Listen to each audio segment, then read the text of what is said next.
Sebetulnya kata Allah gini, ana inda dhanni 'abdi bi. Aku tuh tergantung prasangka hambaku kepadaku. Jadi kalau kita berprasangka bahwa Allah tuh nguji saya karena Allah pengen membersihkan dosa-dosa saya, maka ujian itu jadi pembersih dosa. Kalau kita berprasangka bahwa Allah nguji saya karena pengen ngangkat derajat saya, maka ujian itu akan memuliakan kita. Kalau kita berprasangka kepada Allah, ujian itu karena Allah pengen ngasih saya anugerah lebih besar lagi setelah ini, maka insya Allah Allah siapkan anugerah seperti yang kita persangkakan. Apa yang kalian persangkakan ketika diuji? Tapi kalau kita bersangka bahwa Allah tuh pengen menghukum saya, Allah tuh nggak senang lihat saya jadi orang benar, bla bla bla, maka kita mendapatkan apa yang kita persangkakan gitu. Kamu nanya, Ustaz jawab. Dipersembahkan oleh CDA, ikan olahan bermutu.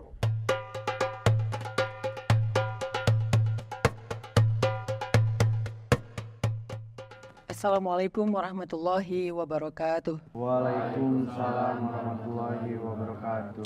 Nah, sambil nunggu waktu berbuka, Ustadz pengen ngasih kalian kesempatan buat bertanya. Siapa yang pengen nanya? Saya Ustadz mau nanya. Kamu nanya, Ustaz jawab dong. Boleh. Pak Ustadz, apa sih hukumnya apabila kita berburuk sangka kepada Allah karena saya ngerasa ujian hidup saya tuh kayak nggak selesai-selesai gitu Pak Ustadz. Terima kasih. Masya Allah. Pertanyaan yang penting sekali nih. Karena semua kita pasti diuji. Jadi Allah Subhanahu Wa Taala tuh pernah ngomong di dalam pembukaan surat Al-Ankabut. Kata Allah, Bismillahirrahmanirrahim. Ahasiban nas ayyutraku ayyakulu amanna wahum la yuftanun. Apakah manusia mengira akan dibiarin aja mengatakan kami beriman, atau kalau dalam konteks kita sekarang berhijrah sementara mereka tidak lagi diuji? Walaqad fatanna alladzina min qablihim. Padahal kami juga udah pernah menguji orang-orang sebelum mereka. Jadi ternyata konsekuensi dari sebuah keimanan atau konsekuensi dari sebuah hijrah adalah kita akan diuji dulu oleh Allah untuk melihat apakah kita serius beriman, apakah kita serius berhijrah. Itu fitrah dan sunatullah yang berlaku ke semua orang. Bahkan berlaku kepada para nabi. Para nabi itu setelah dapat wahyu malah dapat ujian. Bukan langsung dapat mukjizat, pertolongan, keajaiban, ujian dulu tuh. Difitnah, dihina, dimusuhi dan seterusnya, bahkan diperangi, disakiti. Nanti setelah fase ujian itu mereka lalui, baru mereka akan sampai kepada fase tamkin, ditolong sama Allah. Dikasih mukjizat, dikasih keajaiban, dikasih kemenangan. Jadi para nabi aja yang dicintai Allah itu tuh diuji dulu. Gitu juga para solehin, para sahabat nabi. Kayak Bilal kan. Bilal itu pas beriman malah dapat ujian. Sebelum beriman dia hidupnya normal-normal aja, walaupun bukan yang nikmat banget karena dia budak kan. Tapi setelah beriman malah dikasih ujian. Gitu juga dengan Sumayyah, Yasir, Ammar, Zinnairah, Abdullah bin Mas'ud. Semua sahabat.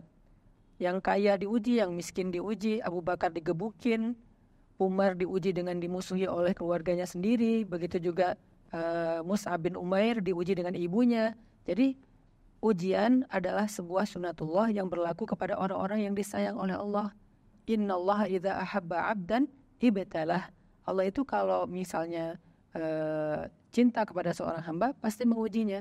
Sehingga kalau misalnya kita sedang mendapatkan ujian, bahkan kadang-kadang ujian itu datangnya setelah kita mendekat kepada Allah, memperbaiki ibadah kita, jangan heran gitu. Itu emang fase yang akan kita lalui. Kita tinggal minta sama Allah, ya Allah kuatkan saya. Kenapa sih harus diuji? Emang Allah nggak tahu isi hati kita? Allah tahu isi hati kita. Tapi Allah pengen nunjukin kita layak nggak untuk mendapatkan pertolongan, mendapatkan kenikmatan, anugerah yang besar setelah lewatin fase ujian. Dalam hidup aja kan gitu ya. Kalau kita mau sembuh kita harus istirahat, minum obat, terapi. Itu kan semuanya sebuah ujian atau sebuah perjuangan gitu. Nggak mudah untuk sembuh. Atau kita pengen dapat ijazah, kita harus ikut ujian, belajar, sungguh-sungguh dan seterusnya. Apapun memang kayak gitu sunatullahnya berlaku dalam urusan dunia, maka berlaku juga dalam urusan akhirat. Nah anehnya kita kadang-kadang suuzon kalau urusan akhirat. Kalau urusan dunia kita ngerti gitu. Ya kalau mau dapat sesuatu, aku harus ikut tes dulu dong, harus ikut ujian dulu dong. Dan aku nerima itu dengan lapang dada, aku akan berusaha supaya bisa lulus.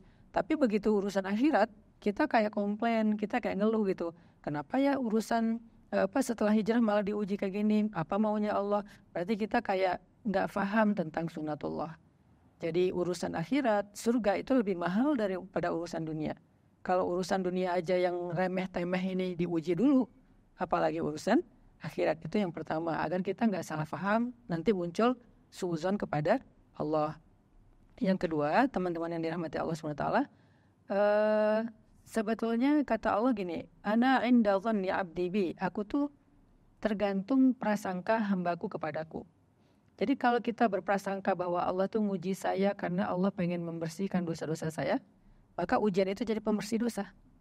Kalau kita berprasangka bahwa Allah nguji saya karena pengen ngangkat derajat saya, maka ujian itu akan memuliakan kita. Kalau kita berprasangka kepada Allah, ujian itu karena Allah pengen ngasih saya anugerah lebih besar lagi setelah ini, maka insya Allah Allah siapkan anugerah seperti yang kita persangkakan. Apa yang kalian persangkakan ketika diuji? Tapi kalau kita bersangka bahwa Allah tuh pengen menghukum saya, Allah tuh nggak senang lihat saya jadi orang benar, bla bla bla, maka kita mendapatkan apa yang kita persangkakan gitu. Jadi kuncinya ada di kita, bukan di Allah, karena Allah memperkenankan apa yang kita persangkakan. Jadi kuncinya ada di kita. Apa yang kita pikirkan tentang Allah ketika kita diuji. Walaupun memang kita boleh aja sambil nangis, sambil berteriak, sambil sedikit mengeluh, namanya juga orang sedang diuji ya.